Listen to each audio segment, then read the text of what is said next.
আসসালামু আলাইকুম। দূর দূরান্ত থেকে যে আমার এই ভিডিওটি দেখছেন সবাইকে অসংখ্য ধন্যবাদ। আমি ফারহানা ইসলাম, মুমতাজ কিচেন বাংলায় সবাইকে স্বাগতম। আজকে নিয়ে হাজির হয়ে গেলাম ডিম আর আলু দিয়ে মজাদার একটি ইউনিক রেসিপি। ঝটপট যদি আপনারা কোনো রেসিপি ট্রাই করতে চান তাহলে আমার এই ভিডিওটি শেষ পর্যন্ত দেখুন। আশা করছি আপনাদের ভালো লাগবে। রেসিপিটি তৈরি করার জন্য এখানে আমি 2টি ডিম আর 1টি আলু নিয়েছি। তাহলে চলুন মূল রেসিপিতে চলে যাওয়া যাক। তার আগে যদি আপনারা আমার চ্যানেলে নতুন হয়ে থাকেন তাহলে আমার চ্যানেলকে লাইক এবং সাবস্ক্রাইব করে পাশে থাকা বেল বাটন অন করে দেবেন আর আমাকে কমেন্ট করে জানাবেন আমার ভিডিওটা কেমন হয়েছে। তাহলে চলুন ভিডিওটি শুরু করা যাক। প্রথমে আমি আলুটিকে গ্রেট করে নেব। এই আলুটিকে আমি সেদ্ধ করে নিয়েছি। এবার গ্রেটারের যে ছোট অংশটি আছে ওইটা দিয়ে আপনারা গ্রেট করবেন পাতলা পাতলা করে।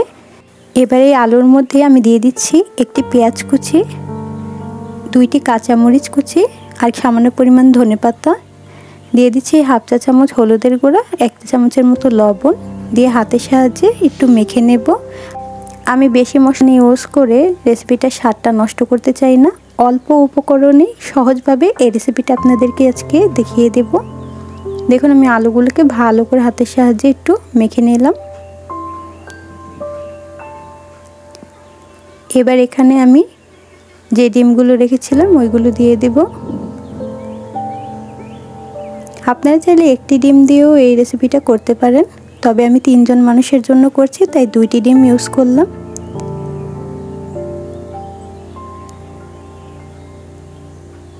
এবার এই ডিমগুলোকে ভালো করে ফেটিয়ে নিচ্ছি। আপনারা চাইলে চামচের সাহায্যেও করতে পারেন, তবে আমি হাত দিয়েই ভালো করে এগুলোকে মেখে নিচ্ছি।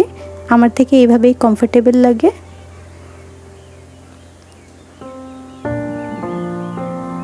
হাত দিয়ে আলুগুলোকে ভালো করে ডিমের সাথে একটু ফেটিয়ে নিতে হবে।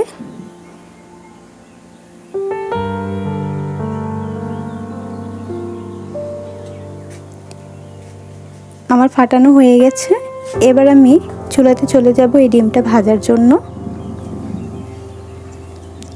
চুলাতে আমি আগে একটি প্যানের মধ্যে কিছুটা পরিমাণ তেল গরম হতে দিয়ে দিয়েছিলাম।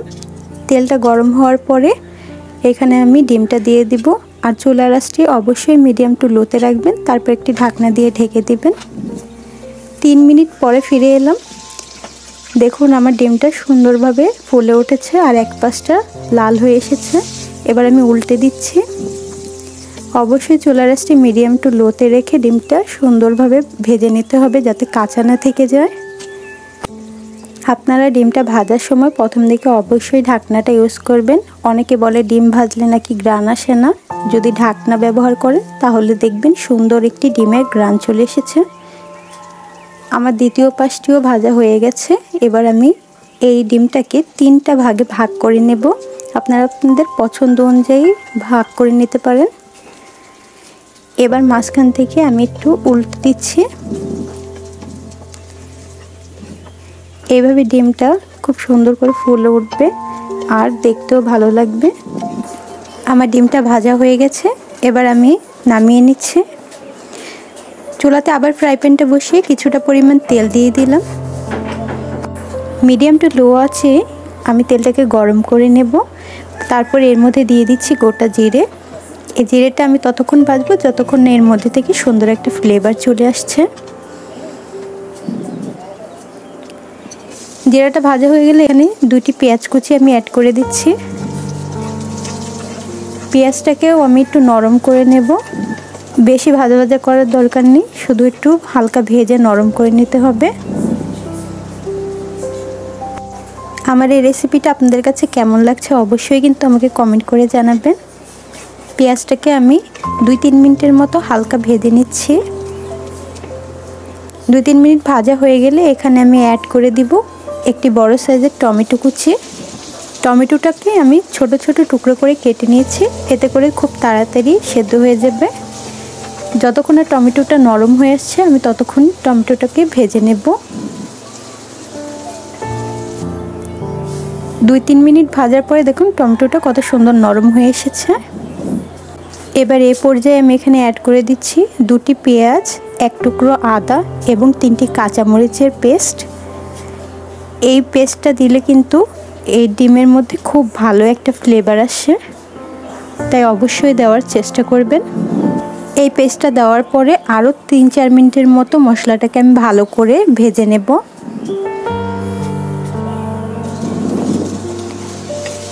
এখানে কিন্তু আমি কোনো রসুন ইউজ করিনি, আপনারা চাইলে রসুন দিতে পারেন, তবে আমার থেকে এইভাবেই ভালো লাগে। এবার সামান্য পরিমাণ পানি দিয়ে দিচ্ছি। এটা আমি মশলার বাটিটা ধুয়ে সামান্য পরিমাণ পানি দিয়েছি, তাই পানিটা একটু ঘোলা। এবার এখানে আমি গুঁড়ো মশলা অ্যাড করে দেব। দিয়ে দিচ্ছি 1 চামচের মতো হলুদের গুঁড়া, 1/2 চা চামচ দিয়ে দেব মরিচের গুঁড়া, কারণ এখানে আমি কাঁচা মরিচ ইউজ করেছি, তাই ঝালটা পরিমাণ মতোই দেব। আর 1 চামচের মতো দিয়ে দিচ্ছি লবণ, 1/2 চা চামচ এখানে দিয়ে দিব আমি ভাজা জিরার গুঁড়া। এই রেসিপিতে আমি বেশি মশলা অ্যাড করব না।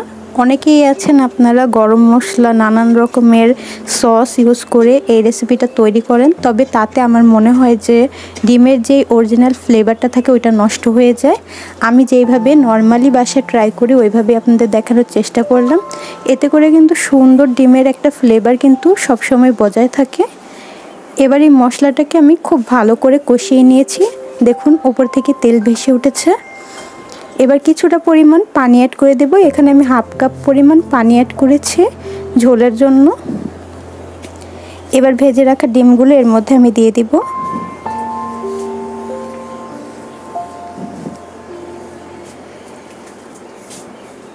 এবার একটি ঢাকনা দিয়ে ঢেকে দেব যতক্ষণ না এর মধ্যে ভালো করে বলক চলে আসছে।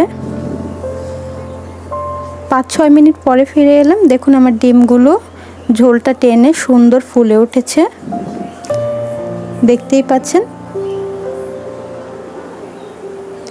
এবার আমি ডিমটাকে একটু উল্টে পাল্টে দিচ্ছি যাতে দুই পাশ থেকেই ঝোলটা ভালো করে এর মধ্যে ঢুকতে পারে। এবার উপর থেকে কিছুটা পরিমাণ ধনেপাতা কুচি দিয়ে দিব ফ্লেভারের জন্য। তারপরে চুলাটা বন্ধ করে ঢাকনা দিয়ে ঢেকে রেখে দেব 5 মিনিটের জন্য।